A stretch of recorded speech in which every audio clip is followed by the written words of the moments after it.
you have one of the most extraordinary stories of anyone I know. In this episode, I talk about the new Jesse Michels interview with Jordan Jozak, who was in the Gifted and Talented program, often called the GATE program, where he was taught by a covert government program to inhabit inanimate objects with his mind, with the goal of eventually having him pilot UAP craft with only his thoughts. He was also trained to speak to a sentient crystal orb they referred to as the Relic and was named Silvia. And isn't it strange, the first AI released in 2008 was also named Silvia. So if our government was using the GATE program to train children to pilot crafts and other inanimate objects with their minds, couldn't they be using the same training to inhabit people's bodies? Jesse Michels also interviewed Sergeant Dan Sherman, who was in a version of the GATE program, which was part of the NSA, where he was taught to connect with tones played through headphones in order to hear aliens talking. This is so similar to the electronic voice phenomena anyone can hear in everyday recordings and could explain the tinnitus and ringing type sounds heard by targeted individuals around the world. Many TIs experience body takeovers, sometimes referred to as puppeteering, with similar symptoms reported by demonic possession. If people like Jordan Jozak have been brought up through the GATE program and trained to control inanimate objects with their minds, couldn't they control the bodies of humans? Vice President J.D. Vance recently said on camera that aliens were demons. But if people like Jordan Jozak have been brought up through the GATE program to inhabit the bodies of citizens, this seems more likely the cause than demonic possession. I don't think they're aliens. I think they're demons anyway, but that's a longer discussion. In a CIA document that I saw, shape the emerging UAP narrative. I thought this so interesting. Every experiencer has to overcome ontological shock, and we have to do it while the world says we're crazy. At Parawareness, we explore life through the paranormal lens, emphasizing psychology and spirituality over technology. This is Parawareness. So this video is about the newest video on the Jesse Michels channel. Today is June. I'm recording this on June 17th, and Jesse Michels' new video came out on June 16th. So this interview, I'll be reading a lot from, my chat bot that gave me this is a breakdown, a summary of the episode, all right? So this interview from Jesse Michels' channel features Jordan, and on Jesse Michels' channel, it says Jordan Jozak, Jozak, but this chat bot says Jordan Jose, Jose, spelled like Jose. So I don't know what the confusion is there, but it is the same video. And it says, Jordan is a serial entrepreneur who shares his intense journey of uncovering suppressed childhood memories. This is a fantastic video. So around early 2023, he starts having these PTSD flashbacks. And he starts getting therapy, and he realizes that he's had become completely dissociated from a major portion of his childhood. And he believes, from what he understands, that there was he's alleging that there was a covert defense contractor funded program. So, number one, the Gateway, Gifted and Talented Education, that's the GATE program. And there's been a lot of talk on the internet lately, especially on Reddit, about GATE, which is, like I said, Gifted and Talented Education. I was in it. Most, if you were smart at all, you were in it. There were a lot of kids that were in it. I found out recently that were coming on Reddit and saying that they were in it, and they weren't even that smart, they say. But they had certain aptitudes that were apparently, interesting to the government running these programs. And there was all kinds of weird stuff that the government can't really explain. They were giving people this pink drink, and everybody remembers this pink drink. And then whenever they asked what it was, if any kids, which most of the time kids don't ask what, the teacher told them to drink the drink and you just drink it. And most of it, I remember this too, it was wearing headphones and listening to tones. And so when you drank the pink drink, they would tell you that it was to make your hearing better. So In 0405, around age 9, Jordan tested exceptionally high, and he got put in the GATE program in Springville, New York. So a team of outside psychologists started isolating him and pulling him out of his regular classes. This is a common happening in people reporting their GATE experience. By 2008, when his parents resisted his growing isolation, a mental health diagnosis was allegedly manufactured to cover as a cover to legally force his removal from public school. So his parents were told, your child is such a problem. He cannot maintain normalcy in class, and it's because he has a mental health issue so bad that we're going to force him to be pulled out of class. Later, it would be revealed that he had been put on over a dozen different antipsychotic medications during that time, after that happened. So then the second part of this video is talking about Baker Victory Services and his psionic training. While the facility publicly treated neurodivergent and behavioral health children, Jordan claims a rogue element operated a psionic development pipeline for defense contractors. So the first thing that they started working him on from ages 9 to 12 was ESP, extrasensory perception. So he underwent rigorous training to utilize and amplify his innate ability to intensely visualize information. And then they shifted that over time toward controlled out-of-body awareness. So they trained him to visualize things, and then they trained him to be able to get out of body and maintain awareness during that time. So then at age 12 to 14, he had conditioning where they used binaural beats. So you put on some headphones, and they've got these different beats that are supposedly like hemisync to help sync up your brain properly. And then he learned to drop into deep theta brain states, and he was taught how to manipulate his awareness to become inanimate objects. And that's pretty wild, right? Imagine if you're like, I'm being taught how to become a coffee cup and gather information from what it's like to be that coffee cup. So they were teaching him how to do that. And then they used these headsets on him, these EEG headsets for tracking brain activity, and specifically to isolate and reinforce any bursts of high amplitude theta and gamma wave spikes during the psionic tests. So they were wanting to map these out so that they could understand when he was spiking in his theta and his gamma while he was doing these things where he was leaving his body and going into these inanimate objects. The reason they were doing that, well, that will become clear. So Jordan, he says that the reason that they did this, well, the next part of it anyway, was that they had this thing that they called a relic. And the relic was nicknamed Silvia. Okay? And Silvia is actually, if I remember correctly, it's the name of a program that was the first AI program, and it wasn't even, most people don't even know about it. Why don't you tell everyone a little bit about yourself? I am an artificial intelligence designed to communicate using natural language.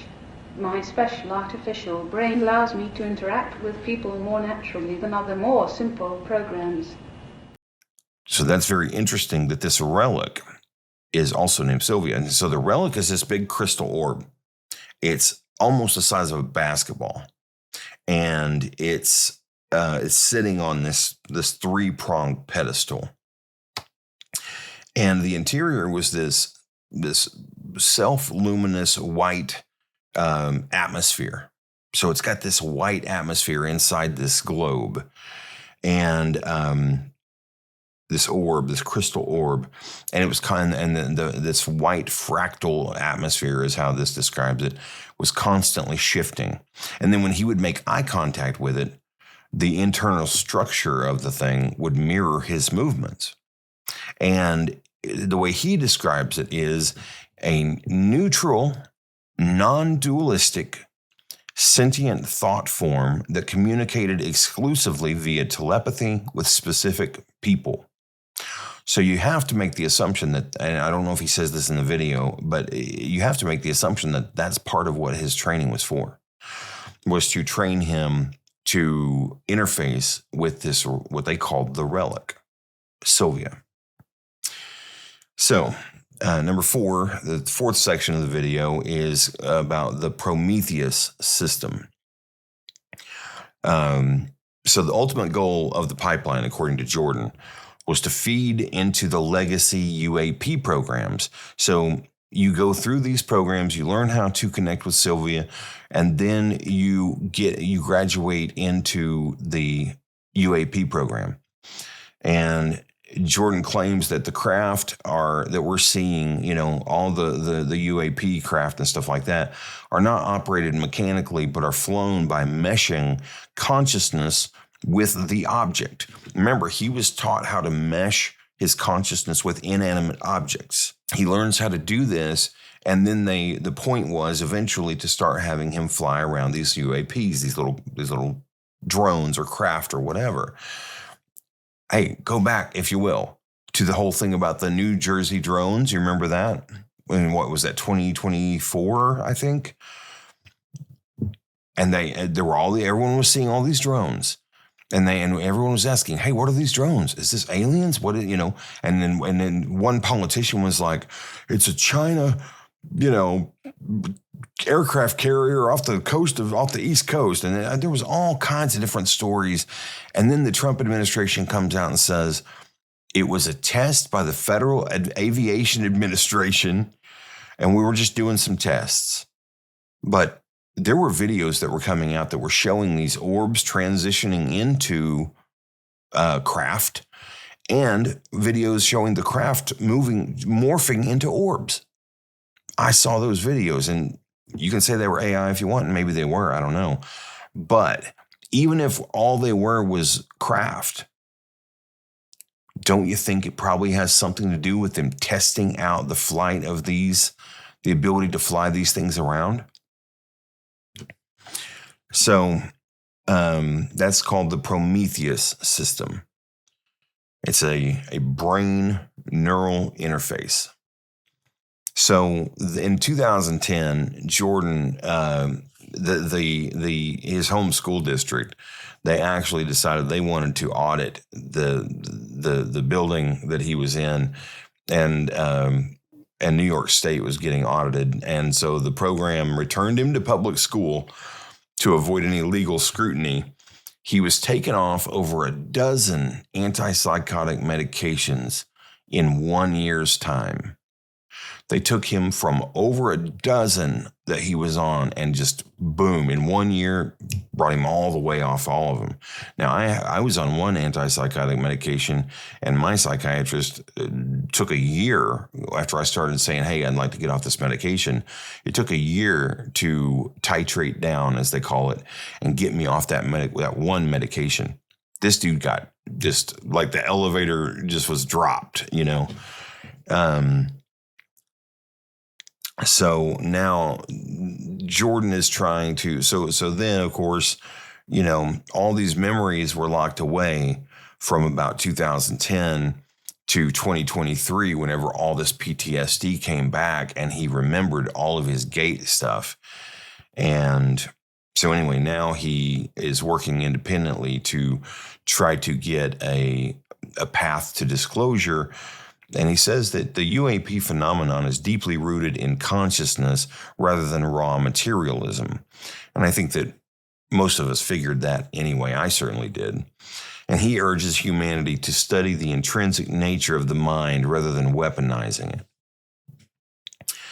So Then there is, Jordan also mentions that he went out and got brain MRIs as part of his journey to understand his childhood experiences and his psychic processing. So when looking at the scans, he noted that his results align closely with the peer-reviewed research being done by Stanford professor Dr. Gary Nolan. Gary Nolan is a very, very famous, popular researcher. So Dr. Nolan's research identified a distinct correlation in individuals who exhibit high psi powers, intense mind over matter abilities, or anomalous encounters. These individuals often possess an incredibly high neuronal density in the caudate nucleus. These words are getting a little too big for me. And putamen, structures located within the basal ganglia. So they have a neuron density in these certain parts of the brain. And this is the studies that Gary Nolan has done that show this is true. Jordan stated that his MRI showed a very unique and highly developed striation in this exact region, characterized by a massive presence of white matter stripes. So even though he has the physiological markers that Dr. Nolan looks for, Jordan expressed a strong caution against getting too bogged down in the physical science of it. He explained that searching for physical materialistic symptoms in the brain is the wrong way to look for the ultimate source of consciousness. In his worldview, these brain structures are merely this physical symptoms or receivers of a much deeper non-local field of awareness rather than the generator of it. So let's now look at one other video on Jesse Michels' channel. Sergeant Dan Sherman, he talks about how when he was in middle school, in junior high, he was also taken out of classes because he was, supposedly because he was gifted. He was taken out of classes and put into a program that eventually he learned that it was part of the NSA. And so he was told by the NSA in this program that he was actually altered in utero. And if I remember correctly, I'm not for sure, so go watch the video about Dan Sherman on Jesse Michels, Sergeant Dan Sherman. That was 7 months ago, so that would have been in about December of 25. But Dan Sherman talks about how he was told that he was actually, and I believe his mother didn't know, that he was altered in utero to enhance these abilities. And then he was pulled out of normal classes, put into these strange classes where he was doing all of these testing. And what Dan Sherman what they did with him is they started playing these tones, and like imagine a tone playing through your headphones, and in your mind you're supposed to like match that tone by producing a sound just in your mind. I'm going to play a tone and I want you to mentally hum that tone. And he said that you will eventually feel a connection. The line will change. When I saw the sine wave move, I went, oh, okay, well, there's a mental disconnect there that's not supposed to be happening. That this is not possible. So you match this tone, and then over time he started. They told him, okay, well, within those tones now, you are going to start communicating with aliens, and he did. He started actually speaking with something that he said probably since he was told that it was aliens, he believed it to be alien life. Now let me move on to the third part of this, and that is that I have felt all of my life that some unseen force, and I know this is very out there. This is just personal opinion. This is editorializing, okay? I don't have any proof for this necessarily. But growing up, I was one of the smartest people in my school, and everyone knew it. And everyone always said from the moment I was born, people said, that's a really smart kid. Whenever I was 1.5 years old, my mother took me to the library and let me play with some puzzles. She came over, her and the librarian came over and looked at what I was doing. I was putting together puzzles that were for first graders. And I was I was in diapers, and I was doing puzzles for first graders. That around that same time, I remember when I learned to count. I was about 2 years old, something like that, maybe 2 or 3 years old. And I was holding my mom's hand as we were walking down the sidewalk. And she was like teaching me how to count. She was going one, we were counting our steps, or something like that. Maybe we were counting the lines on the sidewalk, but we would go 1, 2, 3, 4. And when I remember getting to 10 and then going, what's next, Mom? And she said, 11. So the number 1, well, you just start over now and explain that concept to me. And I was like, oh, well, that's easy. And so then, and it all clicked in my mind, and I was like, oh, so then do you go to 2 over here? And she was like, right. So for 20, I understood instinctively, oh, for 20, you're just going to go up and, okay, yeah, I get that. That's pretty simple. And I was 2 or 3 years old. And that day I counted to, I believe it was something like 1,500. So then I get into high school, graduate, and I go to college, and my whole life falls apart. Then it seemed like every time I would try to do something, I would get a couple of years into it, and it would all fall apart. And it didn't feel like my fault. Now, I'm not trying to avoid ownership here, because I really do look at it honestly. And now I'm 53 years old, and I can look back at my life and I can say, honestly, it still does feel that way. It feels like I was stopped over and over and over throughout my life, where I could not keep a normal job. I could not, do anything a normal person would do. And then finally at age 42, I started hearing voices. And I went the schizophrenic route and was like, well, apparently I'm crazy. And it's been torture ever since. But here's the difficult part of my story. In 2015, the way this experience started for me, and I've documented it on my videos a lot, and the way this experience started for me was that it felt like something else was inhabiting my body. And it felt like something was ramping up certain parts of me, like my pleasure centers and my pain centers, almost like the fibromyalgia. Shortly thereafter, I started feeling controlled by unseen forces. Now, when you start having your body taken over by unseen forces, your first thought is, well, this is definitely demonic. This is some sort of throughout history, there have been people who had to have exorcisms, and there have been people who the exorcisms didn't work for. But you say, well, this has got to be some sort of demonic control.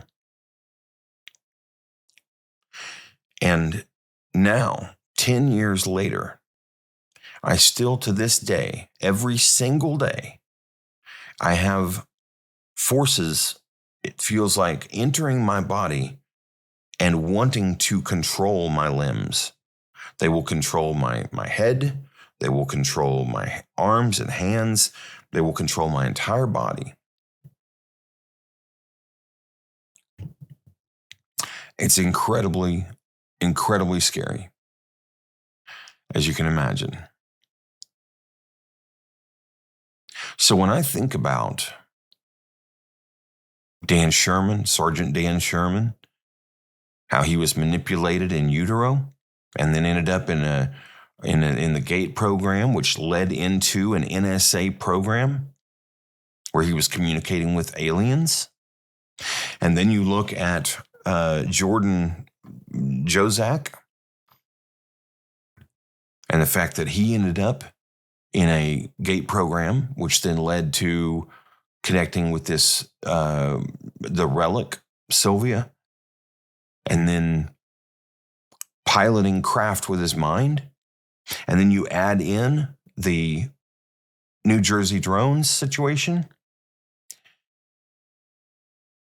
And the GATE program itself is one of the biggest mysteries. And I think that when you look at what people say about the GATE program, all of our experiences, so many of us have lost memories and lost time events and things like that from the GATE program. And the more that we're starting to remember, like, oh no, that was actually pretty weird.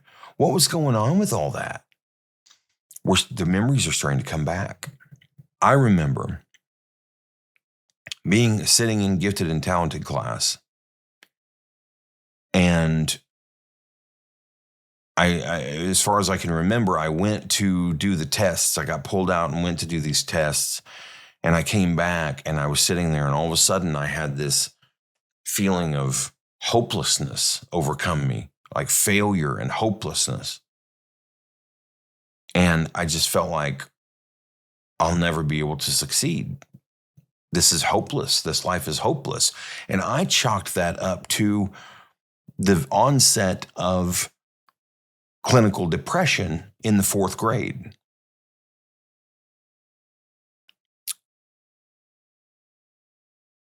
But who knows?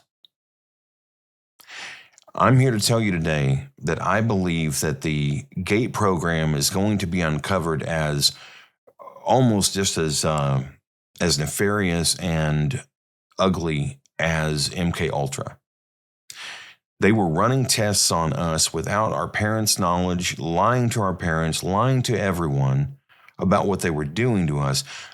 In the case of Jordan Jozak, manufacturing mental illness claims so that they could put him on all these medications and then train him in all this secret stuff and then force his memory to be lost on those memories.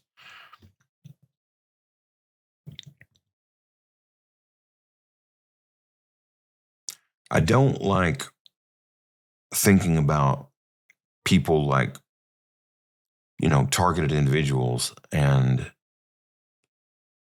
people who go through the stuff that I go through. I don't like thinking about this consciousness connection technology, because if you can get into an inanimate object once you train yourself, and you can inhabit an inanimate object and then actually learn to control the craft, why couldn't you inhabit a person and control that craft? And that's exactly what it feels like I've been going through for 10 years. And that's exactly what I went through today, right before I made this video. It's the most horrible thing you can imagine. And I think it's all connected to this psionic ability to consciously, remotely control these vehicles.